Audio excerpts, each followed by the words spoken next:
kitendo kinachofanyika wakati wa ibada, yaani kuzamisha majini. Ndio hasa kitendo kinafanyika wakati wa ibada hiyo, kama leo, yaani kuzamisha au kutumbukiza. Sasa yeye kama ilivyo sakramenti ni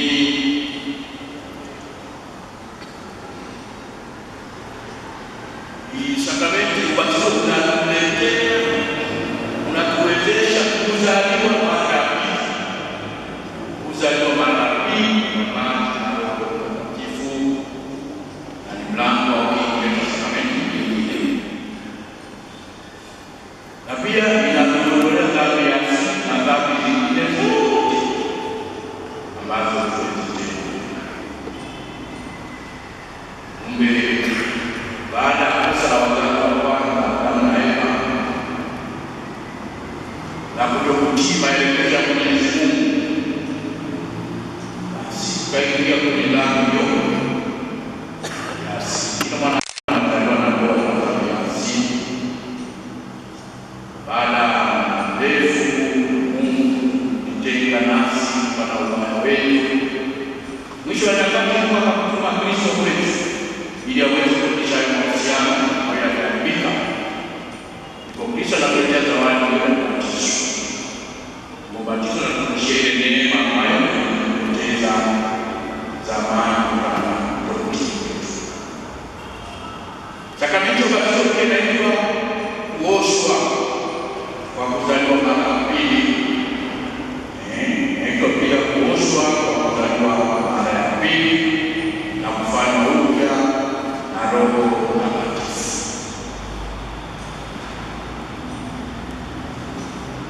Kumbe ubatizo ni sakramenti ya kwanza, kwa kuwa ndio kupata uzima mpya na kushiriki kifo na ufufuko wa Kristo. Kumbe kitendo cha kuzamishwa, kitendo cha kutumbukizwa kwenye maji, tunazia dhambi, alafu unapoinuliwa tu unakuwa umefikia unafufuka. Makanisa makongwe ya zamani walikuwa na kisima cha ubatizo au la au katika mtaani wa mbele. Kumbe naongeka sana, hasa kwa ubatizo wa watoto wadogo. Walikuwa napelekwa kwenye kisima, maji yanabarikiwa ule usiku wa Pasaka, mtoto anazamishwa, roho na kubatiza jina la Baba anaikuliwa na la Mwana na la Roho Mtakatifu.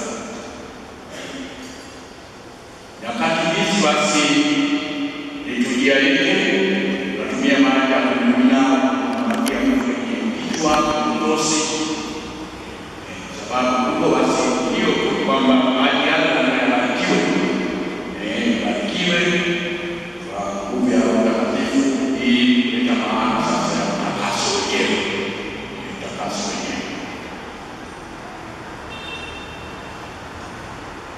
Mwongozo wa vitabu vya ubatizo vinatupa maelekezo yafuatayo.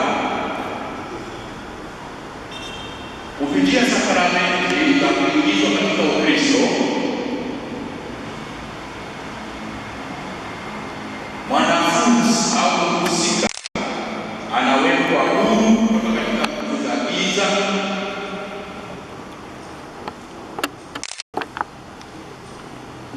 na wale waliokufa kuzikwa na kufufuka katika Kristo wanapokea Roho na kufanywa wana wa Mungu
katika tarehe hiyo, hata mtu yeyote wa imani yoyote akiongozwa na nia inayofaa ya kanisa anaweza kumbatiza yule mgonjwa.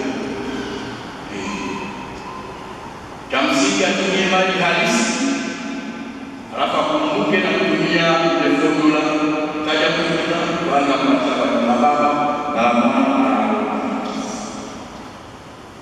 Mmewabatizaji kwa kawaida wabatizo askofu mabani na mashemasi.